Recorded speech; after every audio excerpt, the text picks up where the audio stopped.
Good day, folks. We're in with the sheep and the guardian dogs today, and it's June 27th. We've got a couple of pups here. Hey, Warren. How you doing, buddy?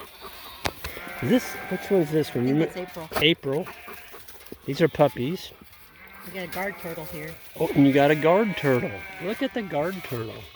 Where'd you get him at, Jan? Yeah, he was on the blacktop in the middle. So you rescued him from the from getting run over. Yes. So he's gonna be let loose in here. Maybe he'll think he's a sheep. He is a beautiful turtle. It's a little box turtle. Yeah. Maybe somebody can tell us if they know how to sex him. Man, he's a pretty little guy. Well, he's gonna have a good home back here. Don't have to worry about getting smashed. Yes. You can hear the sheep in the background. We've got about 300 head in here, counting the lambs. They just got through lambing. And they're in some really good sheep habitat here. This is really hilly. It's more suited for sheep than cattle almost. It's so steep. But they're doing well back here. They're cleaning up a lot of the browse. This is the farm that used to be you couldn't walk through it. It has so many thorns and multiple rose bushes in it that it just ripped your clothing off if you tried to walk through it. And today, there's not any multiple rose bushes left hardly. There's one right here. It's got the flowers on it. That one has survived. It goes way up in that tree. It kind of climbs that stuff. But the sheep are doing really well. The lamb crop, best ever. No health issues. Never found one single lamb in lambing season that didn't make it. Not a single one. That's the first time that's ever happened. Warren, you getting a drink? Yeah, that's good stuff, isn't it? I love the sound of a dog drinking water.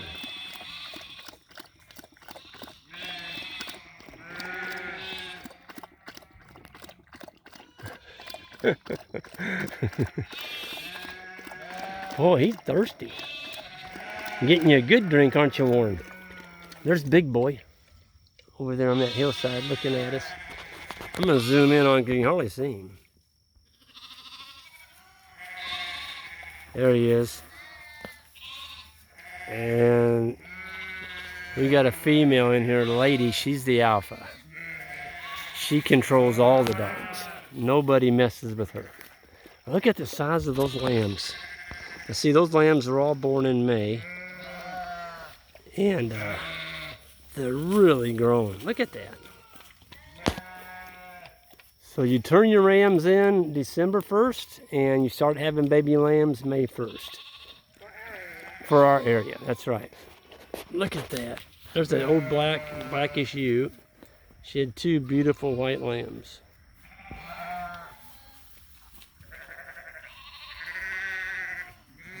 Nothing wrong with that. Here comes some more. There's a spotted ewe. She's got two nice lambs. So, of course, you can already see the advantages of having sheep on your farm is they clean up a lot of the brush. They give you twins most of the time after they get past the year of age. The first year, you'll probably get a single. You might get twins out of some of them. And then they clean up the brush for you.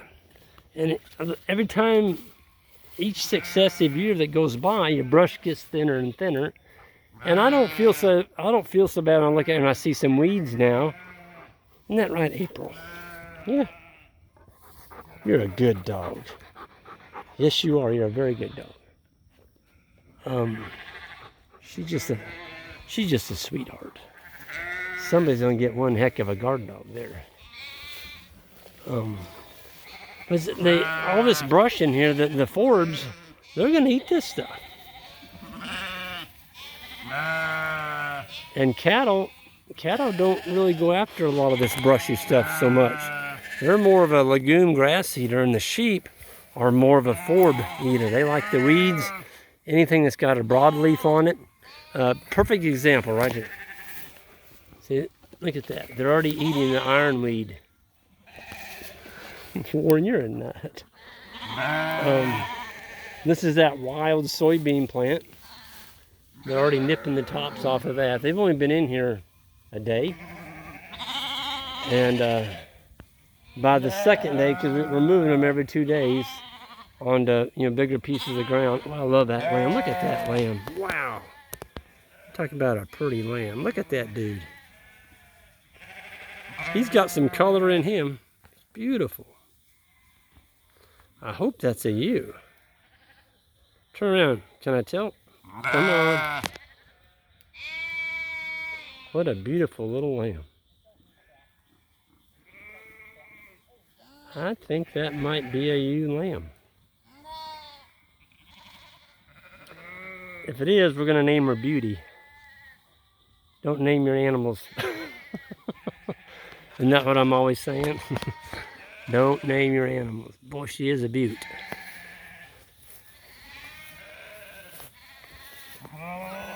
You can see our sheep fence up there, folks. That's O'Brien step-ins at the top up there with one poly braid at 12 inches, and it's keeping the sheep in. To me, that's what makes sheep so awesome. When you can move them. Look at that old ewe right there. She's eating ironweed. Look at that.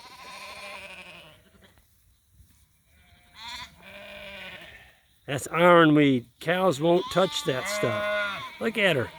She's cleaned that ironweed plant. Now she's going after the one next to it. I love it. I love it. What an awesome animal. Eating ironweed and turning it into lamb. We just had our sisters, I had a bunch of my sisters come in for a vacation, and we fed them grilled lamb. And I didn't think they were going to stop eating. They just kept eating it and eating it and eating it. But Greg, this is unbelievable. And there is no other meat that grills as well as lamb does on a grill. Lamb meat. It's just unbelievable. It has a wonderful flavor. It's tender. And they're even eating the blackberries. Look at this. They ate the top off that blackberry plant. Nailed it.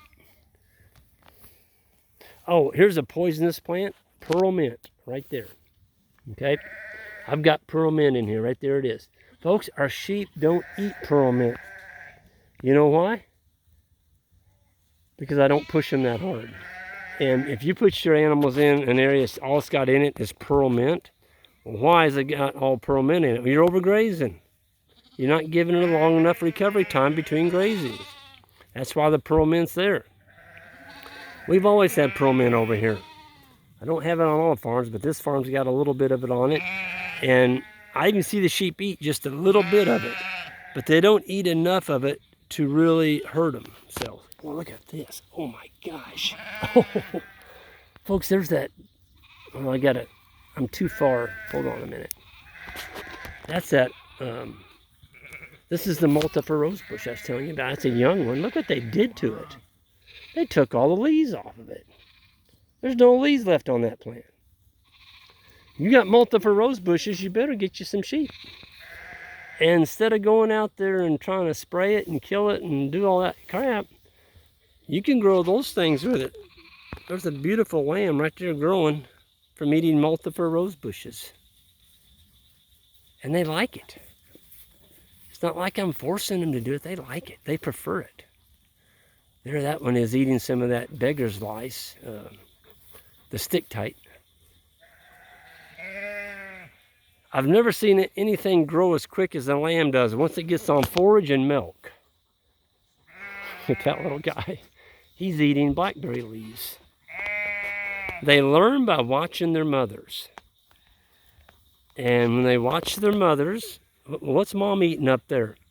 Well, she's eating a multiple rosebush. Let's go try that out, see how that tastes. Warren, you're just a good dog. Yes, you are. This dog's doing 100. He stays with the sheep. He likes a pet, don't you? Yeah, you like a pet. But then when I leave the paddock, he stays with the sheep. And that's what you want. You want a dog that'll stay with the sheep. But you also want a dog that you can catch. If you need to de-tick them, you know, put some front line on them or something to get the ticks off of them, how are you going to do it if you can't catch them? It's pretty tough. There's a young wither, that dark one right there. That's one that we'll be processing this fall. We like to get them up there 15, 18 months old. Those ones that we processed last fall, I think they were about 18 months, and man, some of the best eating lamb I've ever had. Had a lot of fat on it, and the fat was from all these plants. Didn't come from grain, it came from plants. It's like eating manna from heaven. It's good for you. It's good for your body. And it tastes good. This is a little pond up here. Let's see how much water's got in it. This is a pond that Steve and Cindy built years ago. We call this the Mulberry Pond. Oh man. Yeah, it's going out the spillway. It's not much of a pond, you know, far as size. And you don't have to fence it off for the sheep. Now, when we bring cattle in here, we run a wire around that. Otherwise, the cows, they'll wade off in there and they'll destroy that pond. But the sheep hate water. They don't like getting it on their feet. So that's another advantage of sheep. You don't have to fence off the pond for them. Only for cattle. Is that real pretty lamb laying down right here? I think it is. He's got black ears. Look at that. He's got black ears and a black nose. Man, you talk about a pretty lamb. Let's get you up, see what you are. Oh, it's a ram. You know what? I might keep him for a ram. If he put that kind of color, that's going to be one I'm going to keep. I like color in my sheep. White's boring. I like color in my sheep. I'm going to keep him. We've got a colored ram in here somewhere. He doesn't have that kind of color. He's a pretty one. He's the best ram we got, by the way. There's old Big Boy. He's over there. He's always with the sheep. That's what I love about Big Boy. There he goes, walking on down the hill. Hey, Big Boy. He can't hear me. He's going to go and lay down underneath that tree. Yeah, puppies, I know you heard me. You're right here. But I'm just really tickled with our sheep and what they've done to these farms. And I think it's pretty darn cool. You can take this type of brushy area and turn it into a saleable product. And at the same time, you're cleaning up your farm. You know, with all this brush right here, folks, we couldn't do this. There's no way we could do it without those right there. If we don't have dogs like Warren, Big Boy, Lady, and then the other dog that we call him the wild dog, because he won't let you touch him. I mean, he came running up to us today. That's the closest I've seen him in months, but he was actually right behind the four-wheeler. It's kind of cool. But you notice the sheep are a lot more vocal. The grass out here is so tall, the only way they can keep track of each other is to constantly meh, meh. And by doing that, they know where their lambs are. And Jan's got some admirers over there. Jan is a dog person. She loves dogs. I do too. Look at this.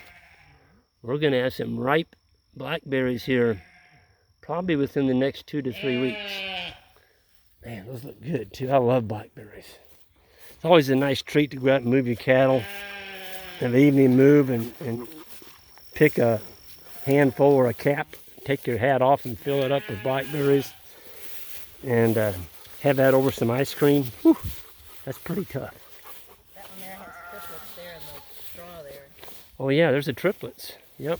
We had 5 sets this year. There's one of them right there. Doesn't look like she's hurting too bad. All the lambs are good shape, aren't they, honey? Yeah. I can't tell. There's not a runt in those 3. They're all the same size. So there's a ewe that paid for herself plus, and you put some money in your pocket the first year you owned her. She gave you 3. You can't do that with cattle. And these sheep winter on what you're looking at right here. We don't give them any hay. Unless it's really deep snow, we'll put some out, and they don't hardly eat it. They just kind of walk around in it and lay on it. They are grazers. That's what these sheep do. So, yeah. Who's your 2 admirers there, honey? Warren and April. Who gets who? They're already spoken for. We got a few pups that are still up for sale, and I need to get some pictures and send to the people who've been asking. Yeah. We've got a bunch of them going out in August, isn't it? Yes. They got Mini Mo, or Mini Smoke as they call, leaving next week. Oh, he's a good dog. Gosh. I know. I'm kind of attached to him, honey. Too bad. He's going. He's going. You can have Pete. I can have Pete? Okay. I think you got a dog there that kind of likes you. I know it. She's been drooling on me. And I love dogs, but I don't like dog kisses. Oh, I do. I like him to kiss on me. But anyway. Yep. Well, anyway, we're going to head and sign off here. The sheep have all kind of quieted down now. They're not bawling. They're just eating. And it's a beautiful day here. We got, was it right at 14 inches of rain in the last 7 days. And more coming. And more coming. It's supposed to rain every day this week. We can't do anything about that. I just wish I could take some of that rain and move it up to North Dakota and Minnesota. All the states that need rain. I wish I could meter it out. Yeah, out west. Man, California, Arizona, Nevada. Yeah, all of them. New Mexico. But that's just the way it is. We live in an area right now where we're getting a lot of rain, and it could be the opposite. Like 2012, we went almost a full year without a single drop. And I know what that's like. It's terrible. It's a terrible thing to do, but you got to destock some of your herd early on and combine your animals and preserve what forage you have. So with that, I'm going to go ahead and sign off of here. And we'll see you all next time down the road. Hit that subscribe button on the way out if you would. And everyone have a great day.